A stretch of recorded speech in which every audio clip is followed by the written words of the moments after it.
Hi, friends, and welcome to number 49 here in our Raise and Initiations webinar commentary. I've got a little bit of light in back of me here, so the image, if it's of any use at all, will look like it has a halo. Anyway, as it gets darker, that should fade out. I just grab any time that I possibly can to continue this discussion, which is basically what it is, of this wonderful book, The Raise and the Initiations. I can't say that it's DK's most advanced book because, in a way, A Treatise on Cosmic Fire is that.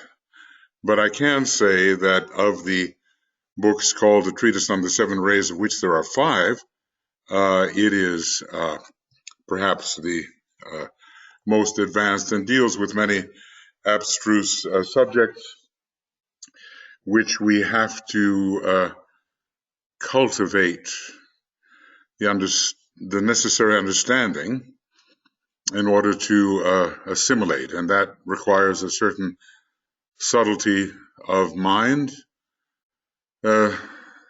subtlety of intuition, the transcendental mind, in order to assimilate or in any way really absorb what Master DK is trying to say to us. Now, we've been working here on, well, what have we been working on? DK basically telling us about the complete fusion of the three aspects and building the bridge between the triad and the personality, and it's really the soul-infused personality at this point and the degree of kind of advancement that is needed. In order to do that, I would say the second initiation has to at least be in sight. Now, it's sometimes told to us that there are many lives potentially between the first and second initiation, maybe 30, maybe 20, maybe 15, maybe 7. Sometimes it even seems, there's one quote that tells us we can even go on to the second degree one life after the first degree, but in general, Master DK tells us that many lives will pass between these two initiations. So at least the second initiation has to be somewhat in sight, whether 1, 2, or 3 lives away. Master DK was training the people in his group for that initiation, most of them anyway, and not all of them were going to be taking that initiation in the present life. Sometimes he told a couple of the people that were going to be taking them. RVB maybe was one who was doing that, and possibly ISGL was supposed to, and maybe is it DLR? Well, anyway, his rays were 1, 5, 5, 6, 7, and it looked like he was in process of taking that initiation. There may have been others, but and probably RSU, maybe she had already taken that degree. Anyway, not all of the disciples were so advanced that they were taking that initiation in that particular life. But I think okay, now I'm having trouble. I remember his horoscope better, and he was a man who had quite a bit of difficulty. He was a Taurus. Why can't I pull it all together here?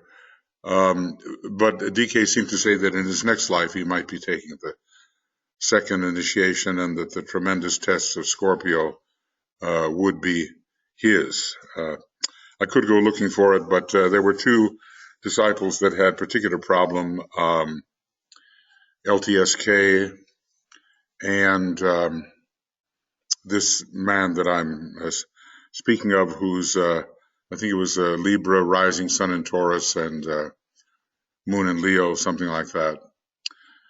I hope I'm giving you correct information. I think I better check it. We'll do that now. Yes, I have located it. It is a certain Bernard Morrow, LUT, with the Libra rising. He had a lot of difficulties with the opposite sex, I guess. The sun is in Taurus and the instinctual nature very strong, and the moon in Leo.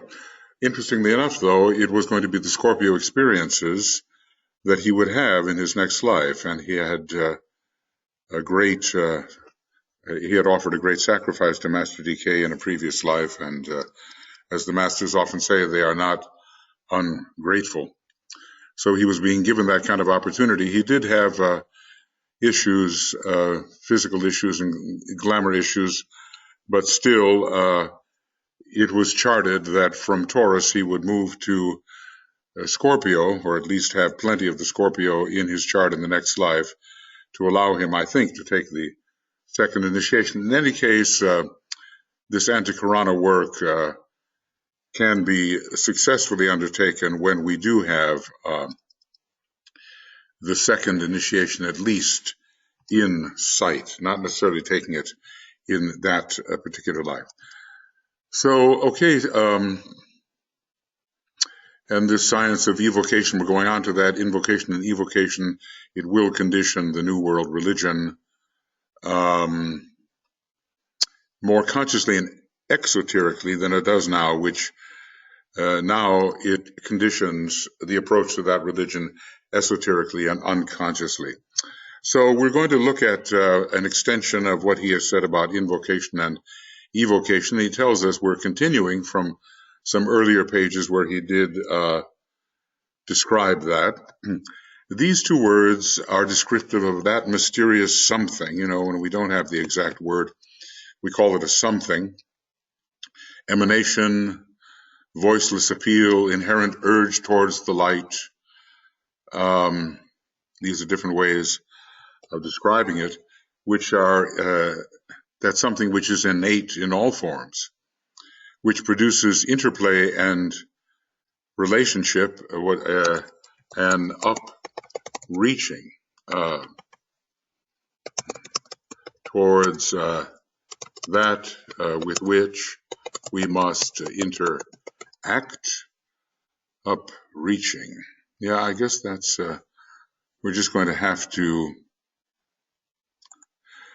leave it at that, and a good old WW, we'll call that with which we must interact, and which is the cause of all progress or pushing forward, you know, along the path of an expanding consciousness and a penetration into the light. This is the return of the spirit, and shall we call it an instinctive return? Anyway, once the spirit has reached a certain degree of immersion, it wills to return to the Father's home and complete that aeonial pilgrimage through the lower 5 cosmic subplanes on the cosmic physical plane. This is true of a plant pushing its way out of the darkness of the earth into the light of the sun. We've all seen that, how the plants follow the light.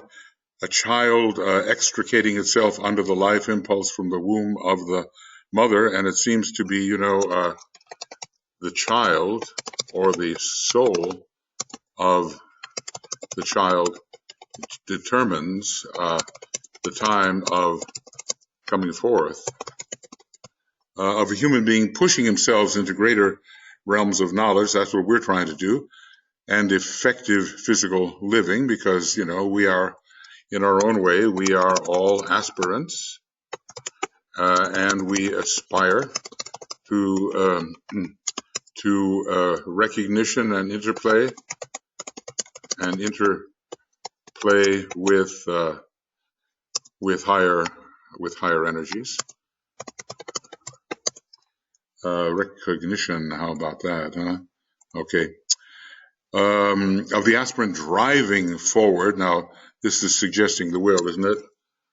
Suggesting the will.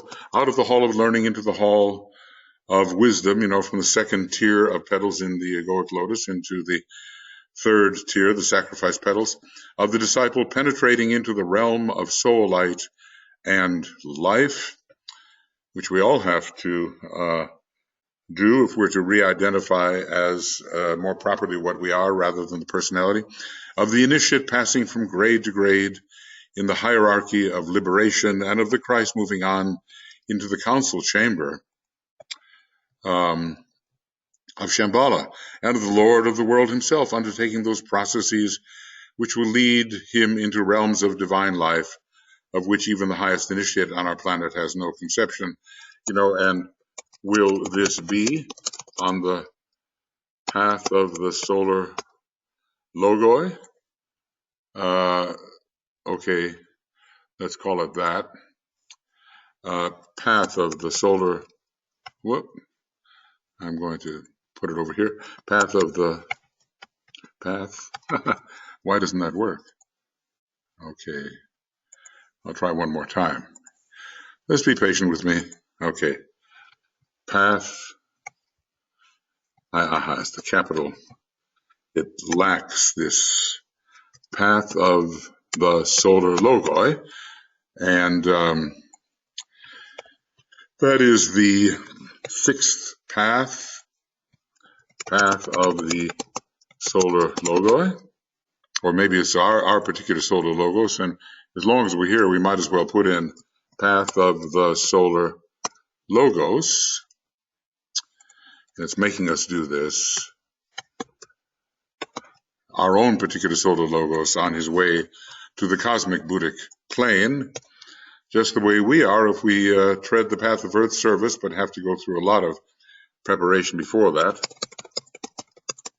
Because even though we may fight our way onto the path which the solar logos is treading, we haven't been to Sirius, we haven't been a ray, we haven't been a planet, we haven't been any of those things that prepare us to do what the solar logos is doing, and yet we're on that path, which will eventually offer us rare opportunity to shine, you might say. Okay, so, and the Lord of the world undertaking those processes which lead him into realms of divine life, of which even the highest initiate has no conception. So, will this be the path of the solar logoi? DK does mention this path, but does not say much about it. And since it obviously involves the cosmic Buddhic plane, and he says that he has not yet been to the cosmic astral plane, maybe only a 7th, 8th, 9th degree initiate can do that, then we have to realize that what he's saying is of a general nature. All comes about as part of a great system of invocation and evocation. That's amazing. What we ask for, we get. ASK. Ask and you shall receive, seek and you shall find, knock and it shall be opened unto you. All comes about. Actually, you know what I want to do here? I want to kind of go back and put this in yellow. This emanation, this voiceless appeal, etc., and seeking a response from the higher source towards which it aspires. Such valuable words, it's a treasure, what he's given us. Treasure. All comes as part of a great system of invocation and evocation, of appeal and response, and all are distinctive of the mode of life which governs the entire graded hierarchy of being upon our planet. Life, nope, that's the thing. Okay. I wanted to say this, that life reaches unto itself. Once it has reached the lowest point of intended prakritic immersion, or immersion into matter or objectivity. So prakritic might as well put that in as a word. Objectivity. There we go. All right. This evolutionary pushing forward along the lighted way, out of darkness into light, from the unreal to the real, from death to immortality, and maybe we should add from chaos to beauty and from the individual to the universal, is an inherent urge in all forms. Why? Because all forms are indwelt by pure being or life, and thus the pushing forward. Okay. Oop. Yeah. All right. It constitutes one of the most subtle and one of the least understood laws of the universe. Will we be given a name for this law? The law of return of life to life, the law of living return. What will it be? Being related to the life principle, of which we know as yet not.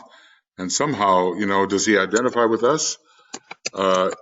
IDF, IDF with us, or does he include himself in not knowing? It underlies, and yet he says he is an initiate into the curriculum of being, initiate into being. I forget exactly how he says it, but it's not just consciousness. It's initiate into that great aspect that we call the being aspect, the life aspect. It underlies the law of evolution as well as the law of karma, and is in reality the law of the life purpose of the planetary logos and of every other logos, whether, galactic or supergalactic or whatever, cosmic. Nope. So he confines it here by saying it's the law of the purpose of the planetary logos, but I might say it is also the law of every other logos as well, from solar to cosmic to what, to the arm of a galaxy, to galactic, to super galactic, and maybe to the universal logos itself. It is an expression of his dynamic intention, and now we're back to the planetary logos. It is an expression of his dynamic intention, and it forces all substance and manifestation and in time and space to act and react in conformity to his will. The pushing forward into greater light, love, and well, how about that? Love and life forces all into conformity with the divine will of that which is pushing forward. Okay. Right, DW. Excuse me. DW. Well, let's look at that. DW, divine will. Obviously, it'll be useful in the future. I want to put down these abbreviations, which will be useful to any of us. Maybe I'll find a way to give you my abbreviations. I'm going to give you my AAB extracts, the many quotes. It must be 7,000 files or more. The many quotes from DK, which I thought have been illuminating. But it's a little complicated from one computer to another, but it can be done. So he thus enables his form, the planet, which is a compound of all the seven kingdoms of nature, and we know what those are, right? The mineral kingdom, the vegetable kingdom, the animal kingdom, the human kingdom, the kingdom of souls, the kingdom of planetary lives, and the kingdom of solar lives. such as maybe Sanat Kumara and the Buddhas of activity. Maybe they're included there. So all the seven kingdoms. To express logoic intention for the duration of the great breath, and let's just say this is his breath. Now, something that has to be brought into consideration there. This is the breath of the planetary logos, but does he last throughout the entire solar system? That is a question. Okay, throughout THRT, throughout. Okay, wish I was a super fast typer, but anyway, it's something. But does he last? Venus may last throughout the entire duration of the solar system, but does our planetary logos? Anyway, the great breath is that which, from the solar logoic point of view, makes the solar system appear and then disappear. However, the great breath has more duration than that because it involves the subtle planes on the way to dense manifestation in the cosmic sense, and then the subtle planes on the return journey back to the extreme subtlety of the universal logos on the highest possible plane of our particular universe. What is the great breath? Well, every great logos has a great breath, and we human beings have a kind of a great breath as we come forth from the soul and have a lifespan and then return. And then the greatest of all breaths is the breath that creates the universe itself. That is really the great breath, and of course the ongoing breathing of whatever it is, of the absolute, of the one and only beingness. That is the greatest of all breaths, I guess. And each little great breath is an infinitesimal when compared with this process that we call the great breath, and forever has been breathing out and retracting, in-breathing universes.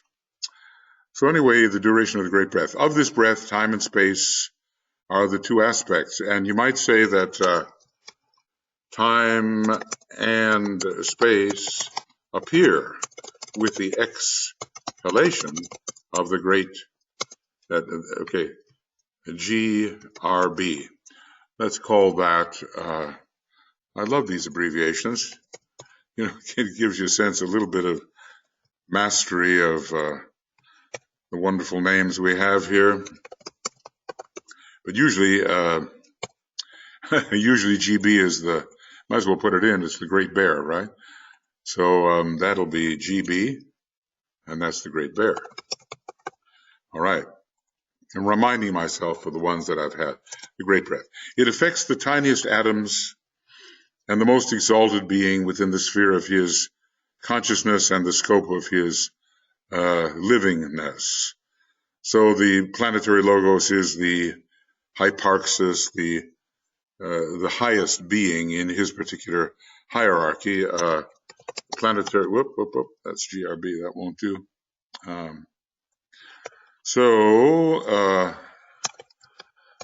No, how'd that happen? I'm just trying to make this, get myself a bracket. Okay, the planetary logos is the highest hierarch in his hierarchy of being and becoming. Okay, but of course he's just an aspect of the still greater breath which has breathed him out, probably the solar logos, and that has been breathed out by cosmic logos, and on through the divisions of the galaxy until the galaxy itself has been breathed out by that logos, who is the informing life of a family of galaxies, probably 7 major and a number of lesser, and on it goes. We don't know how far, but it's we've been through it all forever, but each time with variations and modifications. And even though our solar system lasts another 150 trillion years, according to the ageless wisdom. So we have trillions upon trillions, quadrillions probably, of years remaining in the universal great breadth. Who is to say how many? I once tried to calculate it, came up with something like, 80 something zeros. Of course, it's just wild calculation. It just was for fun. And where he said 1,000 kalpas pass, and yet not 1 hour of cosmic time has elapsed, and so forth. Look on page 1084 of a treatise on cosmic fire.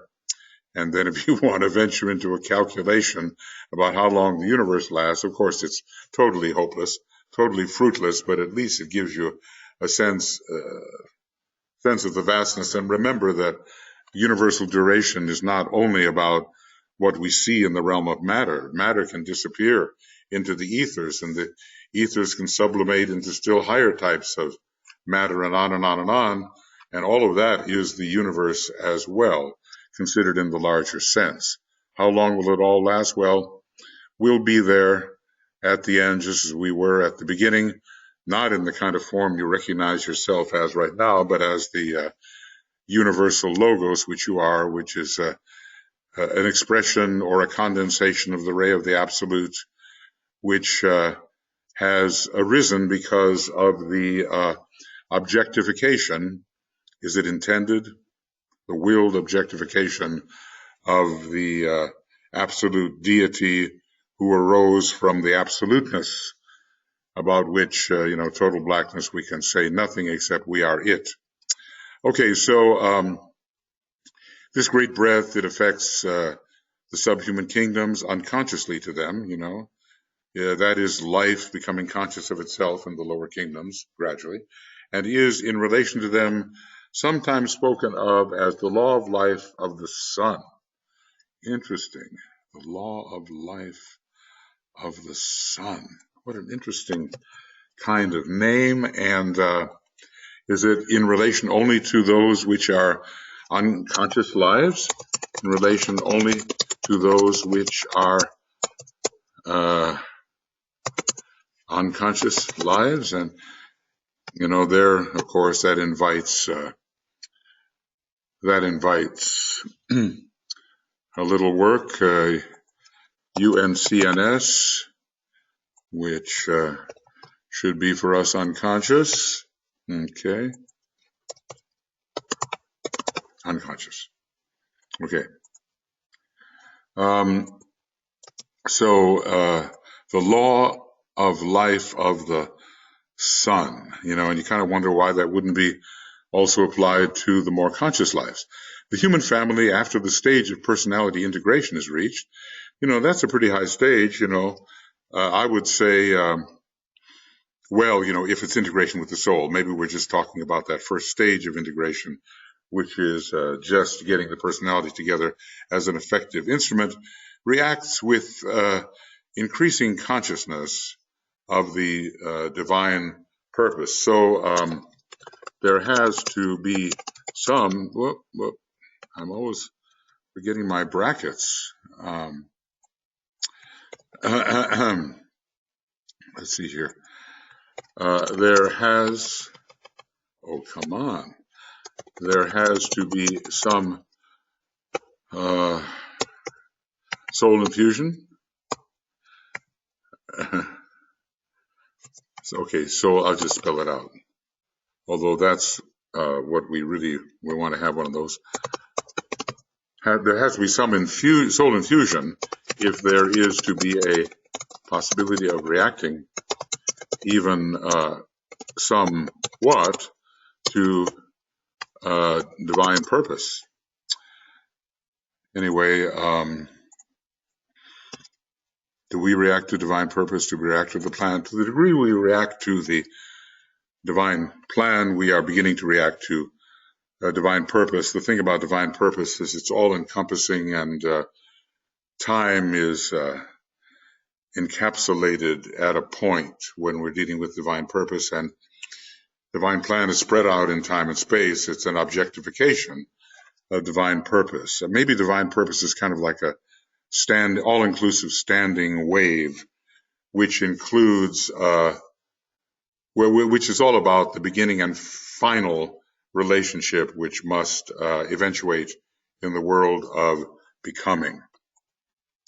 Once the antikarana is constructed and the higher initiations are taken, I guess beyond the third, the initiate then cooperates with that purpose in full understanding and intention. Well, it's not just beyond the third, I guess. This may require the fifth initiation, because let's put it like this: divine purpose relates to the monadic level. He no longer simply reacts to his own interior urges, which force him ever to invoke the higher aspect of life and of consciousness, which he senses on ahead. This would be, this would be self-growth, which is necessary and legitimate.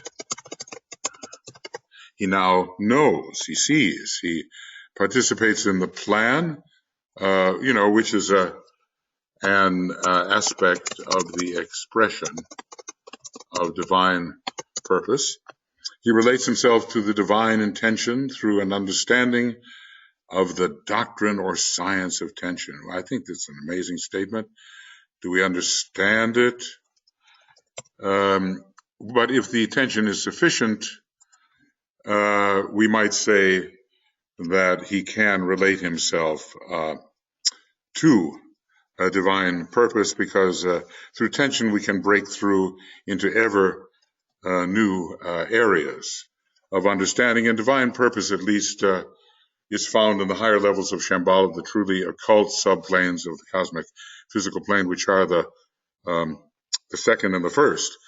The lower five are considered more objective. So plan relates to the lower five subplanes of the divine, of the cosmic physical plane, and divine purpose to the higher two. So with sufficient tension, we can destroy a lot of limitations and our various temples and vehicles, our limitations, and enter into a still vaster, spherical kind of ring pass knot. Anyway, he makes the divine intention his as far as he can grasp it, and divine intention is definitely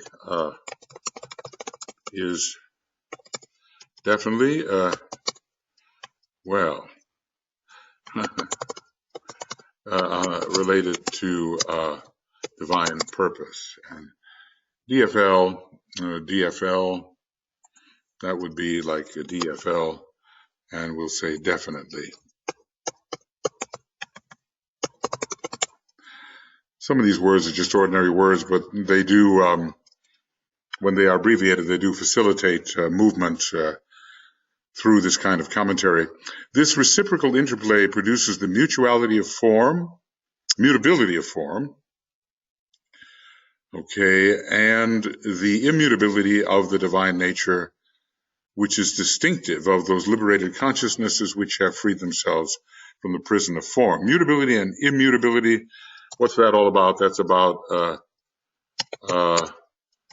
BCMG, becoming and being. Immutability of being and the mutability of becoming. So let's make one BCMG, and we'll call that becoming. So maybe I'll just do it that way. Okay, being and becoming and being. So he is related then to divine purpose as it expresses itself through that kind of objectification on the lower five subplanes of the cosmic physical plane, which we call the planes of becoming. They are Atma, Buddhi, Manas, astral, and physical, etheric physical subplanes. And the planes of being pretty much are the second and first subplanes, the plane of the monad and the logoic plane, monadic plane and logoic plane. So divine intention and the science of tension is allowing penetration the science, it's the first time I've seen that phrase or noticed it, attention, allows for penetration into ever higher areas of the divine being, beyond and beyond. We're not just talking about our solar system now, we're talking about the possibility of treading the path of higher evolution and moving ever farther into areas which even our planetary logos, even our solar logos, cannot now really understand. I think if I turn on a light here, it might be just a little bit better. Let's see. Okay, well, this is definitely a lot better. I don't look like the shadow as I'm trying to speak to you. The light behind me is dimming a little bit as the evening is approaching here in the north, and I've turned on the interior lights. Maybe we all have to turn on the interior lights. I'm reminded of a story of the Egyptian mysteries. Is this true? Where you're led into a chamber, maybe you don't know it, of crocodiles. And only if you could generate your own interior light and really see where they were and avoid, could you survive. And if your interior light did not work well, then you were dinner for those accessories to the ancient mysteries. I wonder if we would be so eager to pursue the ancient mysteries if we knew the kind of dangers that were laid out by those in earlier times who took the mysteries very seriously. Okay, so we're into the divine intention, which is an aspect of the divine purpose, and the interplay between the divine intention and divine purpose and our own understanding produces the mutability of form and the immutability of the divine nature. Well, is anything really immutable? I guess that's a question. Even the great breath is mutability itself. But we're talking about the ability relatively to sustain an archetype, regardless of all the many relations that occur here in the world of becoming, and so many of those relations are non-archetypal. And that's our job, is to somehow sense the divine pattern of the divine purpose. Number 2, second ray, second plane, monadic purpose, and reconfigure everything here below in the world of becoming so that it reflects that pattern of the divine purpose. I've often thought, that when you look at the first ray, that purpose is the second aspect, and the huge energy we call will is the first aspect, and intention is the third. Some very good thinkers who are my friends reverse these and say that will is the second aspect and purpose is the first, but I've always felt that purpose requires a divine arrangement of perceivables in an archetypal kind of arrangement, and that will is just a huge force of accomplishment. Anyway, that's for discussion.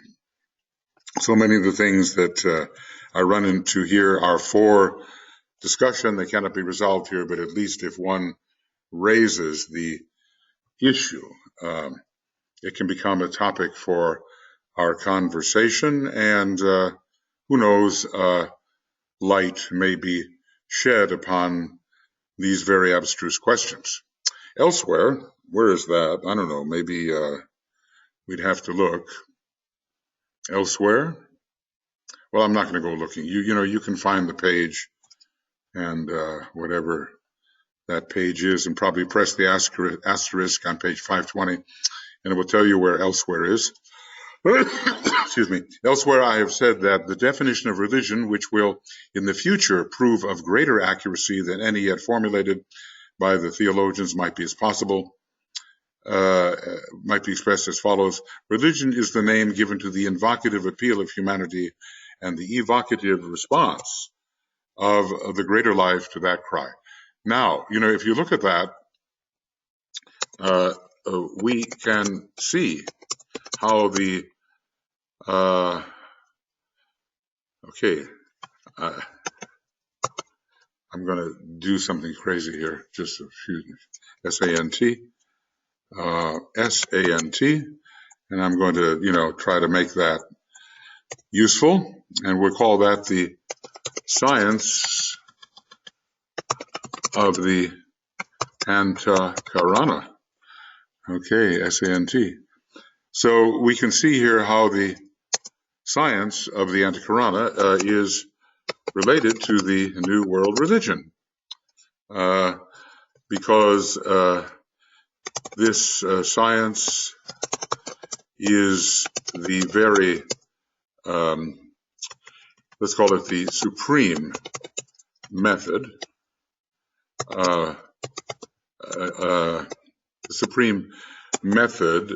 for human beings to invoke and evoke. So we send up the call and we expect a response. There will be a response. This is based perhaps on our faith, and maybe our faith opens the door. We're often told in the Bible, when healings occur, that your faith has made you whole. And you know how doubt can block the entrance of energy. It's like a closed door. So faith keeps things open, and in times we learn to know with exactitude why we have been trusting in the response of these higher powers. Well, I like this very much.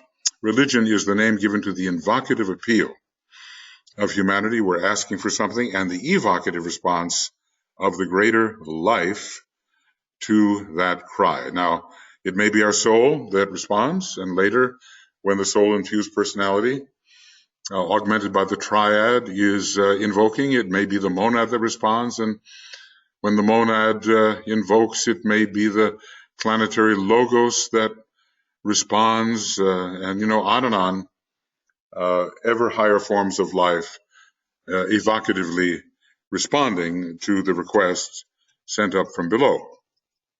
It is, in fact, the recognition by the part of the relationship to the whole, plus the growing demand for increased awareness of that relation. Now, this is further kind of definition of religion. So what follows? Whoop! I'm always doing that. When I make a new word, I'm forgetting my bracket. Okay, well, this is stream of consciousness here, folks. All right, so this, why is that? Why haven't I been able to do that? Okay, it's a C. Okay, so let's just say that what follows here is another definition.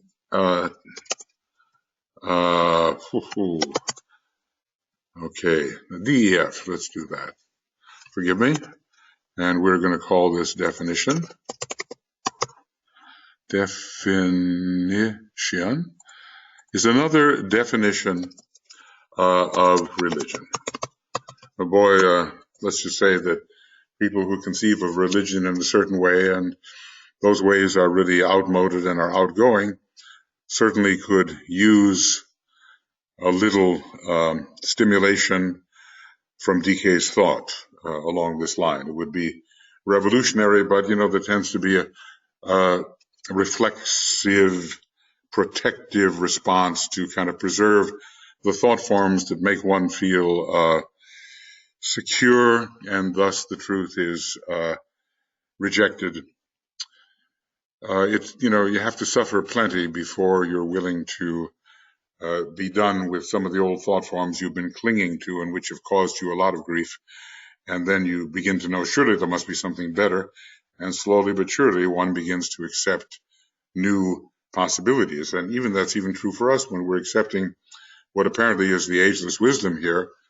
There will come time when it too provides a limitation on and on. There comes a time eventually when the whole universe, the whole universal logos, is a limitation compared with absolute infinitude. So we're in quite an amazing system, and we are that system. And when I say system, I mean the entire universe and that which lies behind it, which is, the absolute to which nothing can be added or taken away. So it is, this religion is in fact the recognition by the part of its relationship to the whole, plus a constantly growing demand for increased awareness of this relation. And obviously, OBVL, obviously this is why we study the ageless wisdom, because we want increased awareness of the relationship to the whole. We are, tiny little units of self-circumscribed life who have ventured into the land of distances, really, and we want to return and to understand our relationship to all the other emanations which have journeyed into the land of distances.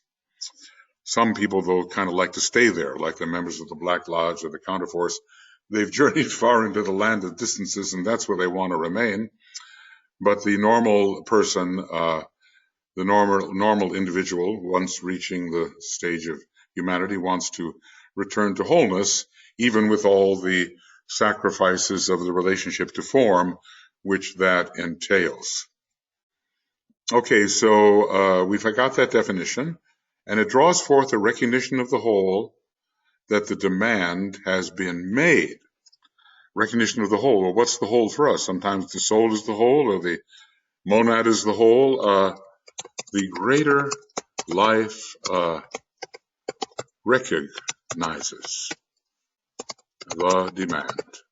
We always have to count on that, We're not just hopeless little human beings appealing to a God that isn't there, or a greater life that doesn't really exist. In fact, we are appealing to far greater realities, and if we can have the humility to have faith, the answer will come sooner rather than later.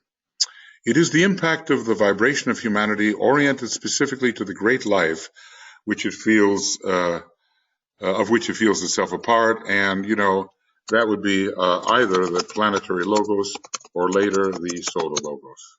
At first, then on to other logoi, but that's way ahead of us. Upon that life, the responsive impact of that all-surrounding love, and the responsive impact of that all-surrounding love upon the lesser vibration. So our particular planetary logos has a second ray soul. The second ray soul, I think that's a good way. That's a good one. Maybe I've never had that one before. SRSL. We'll call it second ray soul. Of both the planetary logos and the solar logos respond. Of both the planetary logos and the solar logos respond. It is only now that the impact of the human vibration can be dimly sensed in Shambhala. I've showed you that picture of the three triangles, or the three periods of understanding. The three periods of energy interaction, and just now Shambhala is beginning to respond to humanity. Hierarchy has responded, and Shambhala, through its impacts, is responding to the invocation sent up by humanity. Hitherto, its most potent activity has only reached the hierarchy. I wonder if I could find that. It's one of those things that is just so. It's just D derived from large computer, AAB diagrams, and let's see if I put down the word triangles. Let's see, 3 triangles, major triangles, 4 triangles, 3 triangles. There it is. Okay, there you go. Well, this is an important one, and that's why those AAB extracts can be so very important to you as you do your research. But in the present, you see how Shambhala is, maybe, Shambhala reached in the past towards, humanity reached towards Shambhala, but it's not much of a reach. And now Shambhala is really responding, and in the future there will be reciprocity all the way around. Interestingly, it's kind of hierarchy at the moment, which is responding to Shambhala. Initiates of the 3rd, 4th, and 5th degree responding to invoking initiates of the 6th, 7th, 8th, 9th degree. We can't even put the initiatory status of Sanat Kumara in our ordinary maps, because after all, he is in a way, he's the expression of the planetary logos, and many Mahakalpas have passed since the planetary logos was even at the stage of what the master is now. I guess it all depends on what we consider a Mahakalpa to be. A lot of those terms seem to have more than one meaning, some of them shorter, some of them longer, and that's how DK manages to blind that whole situation, so we're not too certain, but usually a Mahakalpa is in a duration of an entire solar system, so many Mahakalpas ago, the planetary logos was at the state of the initiate of the 5th degree. Anyway, there's a big response now with the Shambhala impacts, and before you know it, we're going to have the necessary reciprocity with Shambhala. The WAIWC festivals begin to give us this, and the future festivals where the new group of world servers under Taurus sort of takes the place of the Buddha and applies to Shambhala, which is responding to Taurus. This will signal the beginning of this kind of reciprocity. We're not there yet. It's pretty much a one-way street, although, some of those disciples who are coming closer to the hierarchy can make the appeal. Anyway, do remember this particular diagram or find a way to find it. Do I know where it is? Well, it's somewhere. And I can't tell you even what book it's in, but I did excise it. And of course, in the future, everything is a two-way street. Humanity and hierarchy, humanity and Shambhala, hierarchy and Shambhala. It's a totally reciprocal interplay in the future triangle.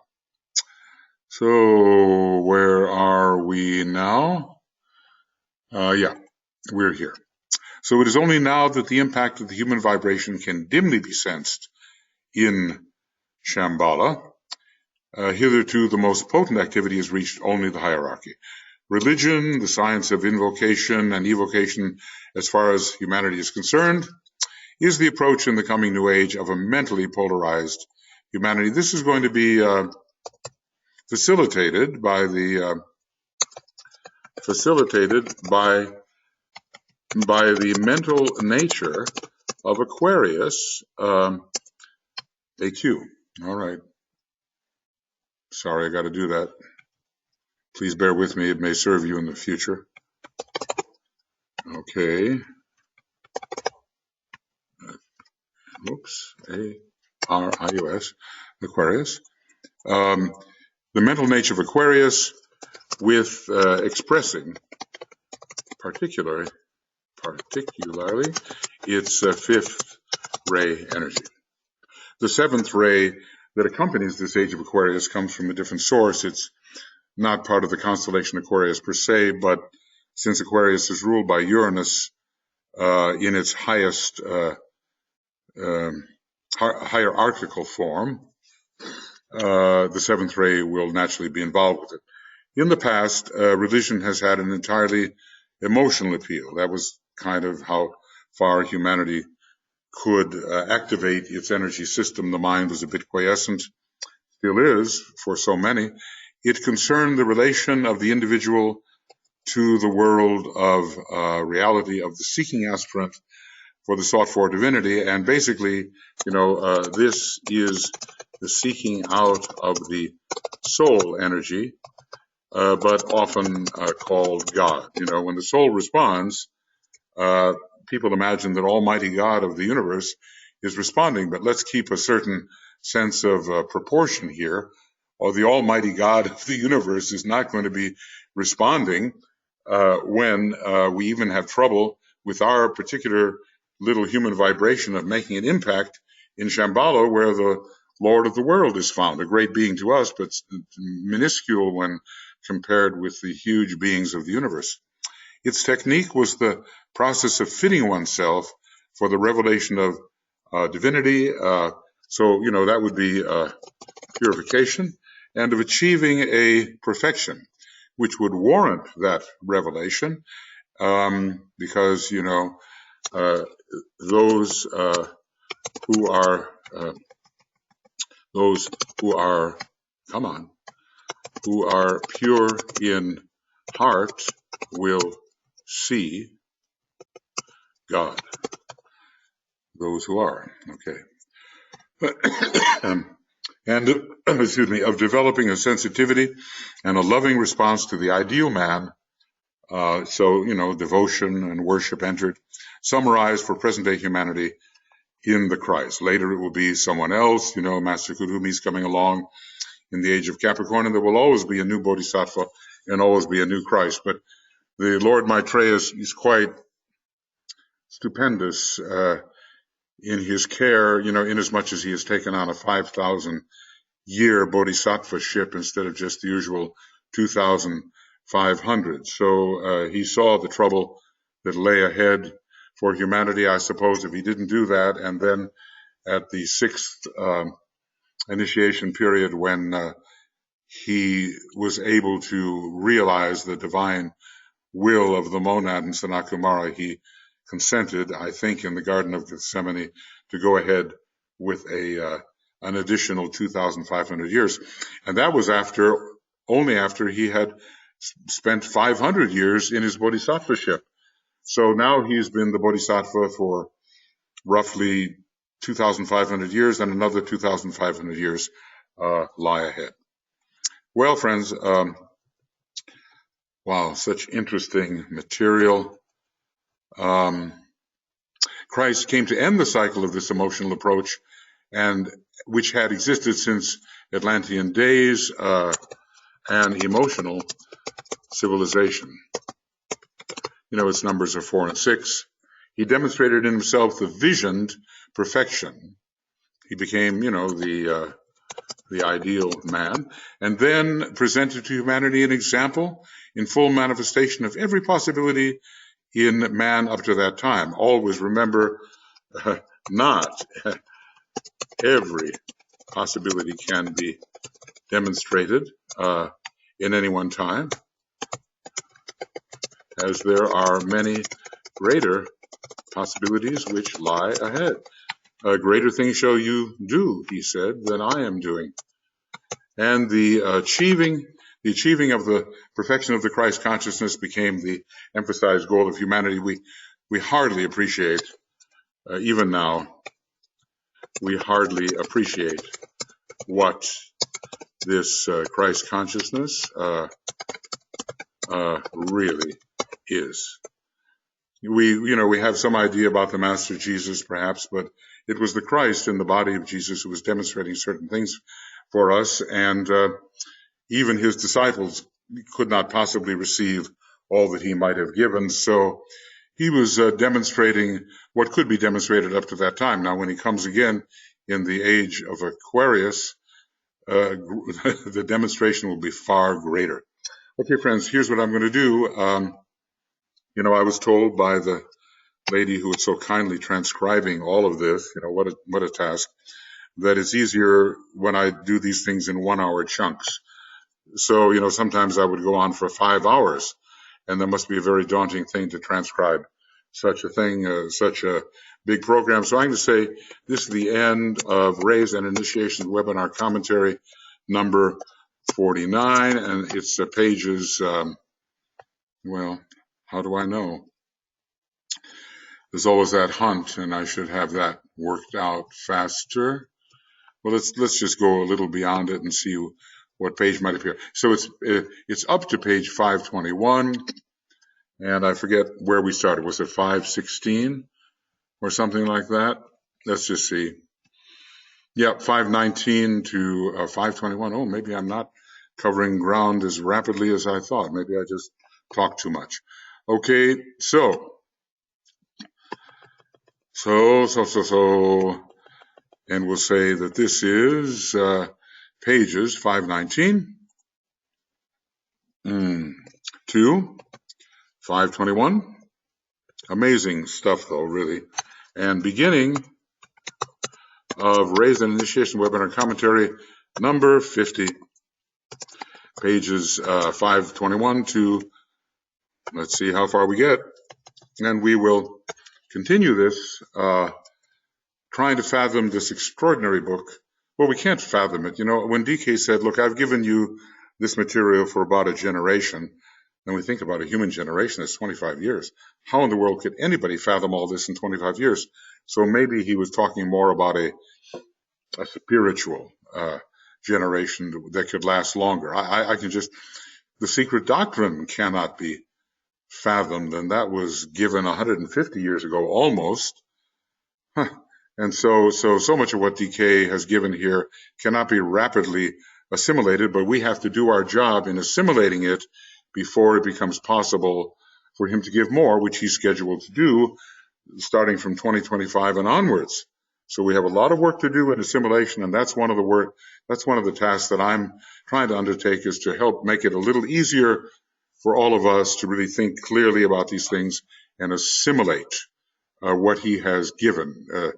We can't do it all. No, we can't, but it's just so tremendous. And if we assimilate sufficiently, it will rightly invoke his response, his evocation, which will be the giving out of the third installment. I don't know, would it be delayed? But anyway, the year 2025 is mentioned and beyond. So I'm sure the next 8 years or so will be a fateful clearing, just the way World War I was a fateful clearing before he contacted Alice Bailey in 1919 and began the 30 years of work. All right, that's it. And we will work on to number 50. Oh, better put that in. Okay, that should be a number, not a, there we go. All right. Okay, friends, we'll see you soon. We keep going. Bye-bye.